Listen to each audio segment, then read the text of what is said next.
Hey YouTubers, Rod back here. Just thought I'd do a review on my Handi-Rifle. I bought this gun brand new a few years back.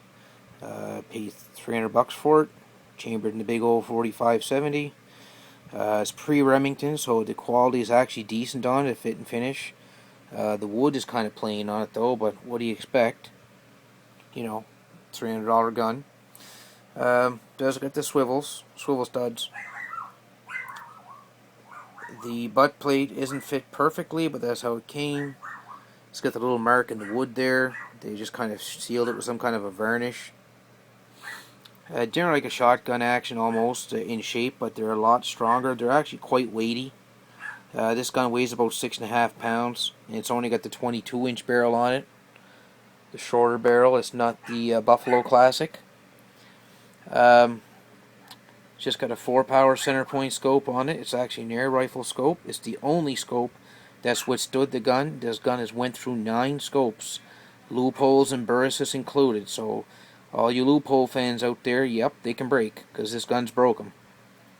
One thing about this gun I don't like is when you buy them and get them from the factory, the chambers are made short. I expressed an interest in loading black powder in it and using 500 grain bullets and smokeless powder with 500 grainers, and I had to get the chamber reamed with a full length 4570 reamer. The chamber is spec'd out to magazine length shells for a Maryland rifle, so like your 405 grain and 300 grain loads from factory are fine, but once you start loading and getting to longer overall lengths, you can't close the action. It'll actually push the bullet right into the rifling. And what the full length reamer also does, it puts a slight lead on the rifling, a small taper on the start, so you can actually get it closer to the rifling without touching, which is what you want for utmost accuracy. The only thing I don't like about this gun here, it's got the transfer bar mechanism inside. I don't like it because they can break, but I also don't like it because if it breaks, the gun's useless. You can't shoot it.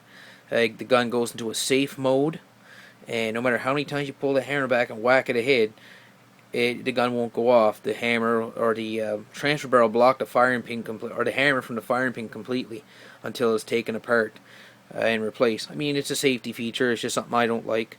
The older guns, they just had like a rebounding hammer. They didn't have like what this is set up like. But the older guns had weak actions, and they were known not to be accurate, and they're just like junky.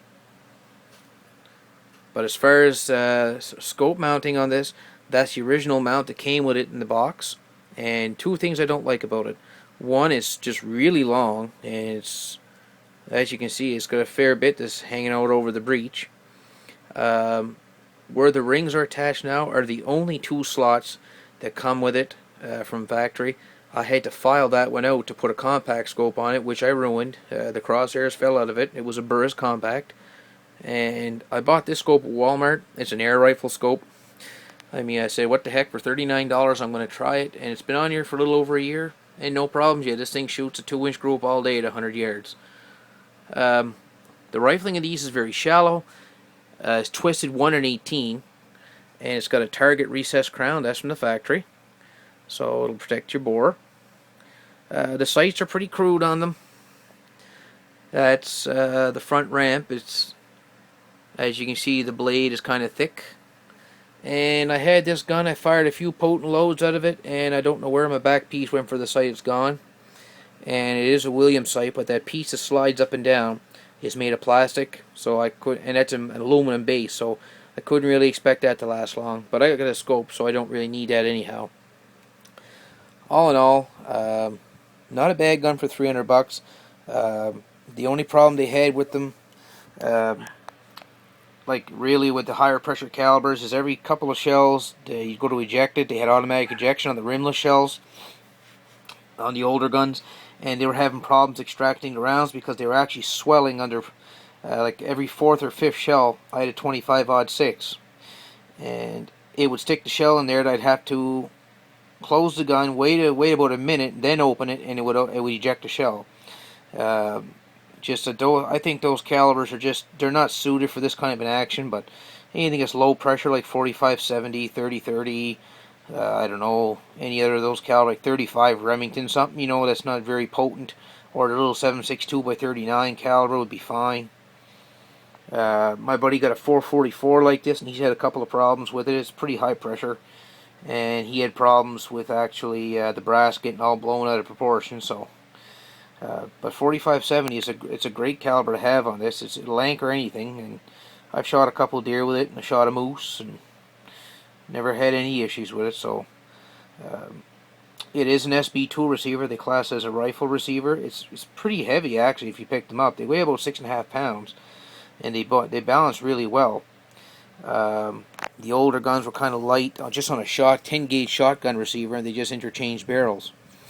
Now, as far as I know, H&R used to offer a program that you'd send them the receiver, and they would fit additional barrels so you purchase the barrel plus so much for them to fit the barrel. But apparently, I've been told now they don't do that with all the new regulations shipping gun parts across the borders. So, anyhow, and I guess that's my little splurge on it. I mean, it's one of my favorite little guns to kind of shoot, take out to the range and play with. You can load cast bullets for it and have fun. Brass is all over the place, and like I said, it's also great for a small statured shooter. Like if you're getting kids in there, even with just factory load ammunition like the 405 Remington jacketed soft points. I mean, you can put this thing on the tip of your nose and it doesn't even kick. So I mean, kids can shoot this and have fun. It's great for bear hunting too, and that's one thing I'd love to take with it myself. And hopefully, maybe this year, God spares me, that I'll be able to.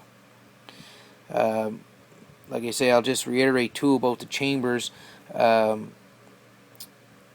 reamer that my buddy had, he had built a Sharps rifle, a 4570 on a Sharps rifle, and that was the reamer he had, and he's claimed it was a full-length 4570 to accommodate the longer throat for the heavier bullets. So if you don't plan on shooting heavy bullets, you don't have to get the chamber reamed, but if you do, anything that's over 400 grains, you're going to have to get that chamber reamed, because you'll have to seat your bullets so far back in the case that you won't be able to get your load data correct.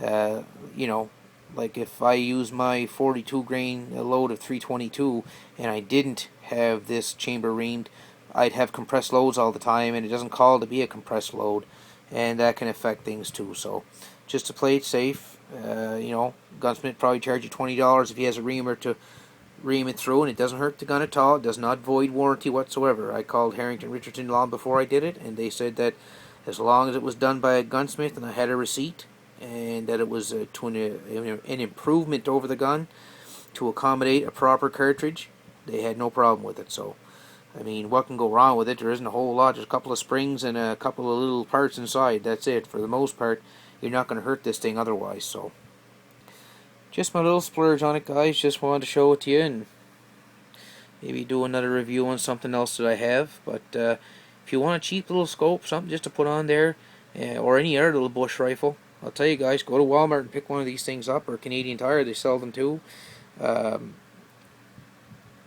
They work well. I mean, I can't complain about it. I actually can't believe it for $39, and it's got a lifetime guarantee on it. So if something happens, so you just take it back, and they give you a new one right there, no questions asked. Can't really ask for anything better than that. So that's my splurge, and maybe I'll pick up something else out of the cabinet and do another